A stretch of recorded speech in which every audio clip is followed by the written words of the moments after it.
વડોદરા શહેરના સોમા તળાવ વિસ્તારમાં આજે એક મોટી દુર્ઘટના સર્જાઈ હતી। અહીં આવેલી અંબિકાધામ સોસાયટીમાં એક એપાર્ટમેન્ટમાં આગળના ભાગની 2 માળની ગેલેરીમાં અચાનક ધરાશયી થઈ પડતા સમગ્ર વિસ્તારમાં ભારે અફરાતફરીનો માહોલ જોવા મળ્યો હતો।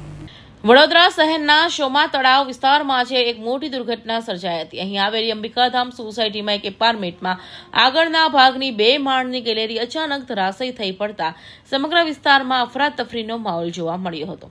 અકસ્માતની જાણ થતાં જ ફાયર વિભાગની ટીમ તાત્કાલિક ઘટના સ્થળે પહોંચી ગઈ હતી।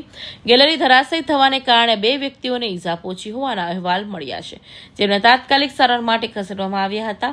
ગેલેરી પડી જવાને કારણે મકાનમાં ફસાયેલા આશરે 15 થી 20 જેટલા લોકોને બહાર ફાઇટરો દ્વારા સલામત રીતે બહાર કાઢવામાં આવ્યા હતા।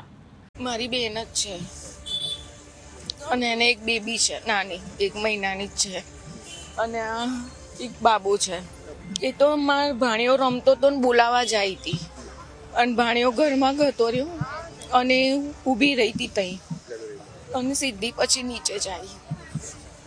ગઈકાલે રાત્રે 9 વાગે આવી ઘટના બની કે મારે દુકાન બંધ કરી આવું ને 10-1 મિનિટમાં જ ધરાશયી થઈ ગયો, ગેલેરી બહારની પડી ગઈ।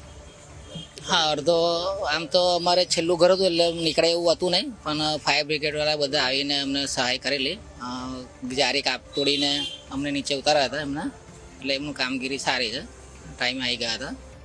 સ્થાનિક સૂત્રોના જણાવ્યા અનુસાર ગેલેરી પડવાનો અવાજ એટલો પ્રચંડ હતો કે આસપાસના લોકોમાં ફાડ પડી ગઈ હતી। ફાયર વિભાગની સતર્કતાને કારણે મોટી જાનહાનિ ટળી છે અને તમામ ફસાયેલા લોકોને સુરક્ષિત રીતે રેસ્ક્યુ કરી લેવામાં આવ્યા છે। હાલમાં તંત્ર દ્વારા કાટમાળ હટાવવાની અને બિલ્ડિંગની સુરક્ષા તપાસવાની કામગીરી કરવામાં આવી છે। કૌશિક પટેલનો report, Hind TV news, Surat.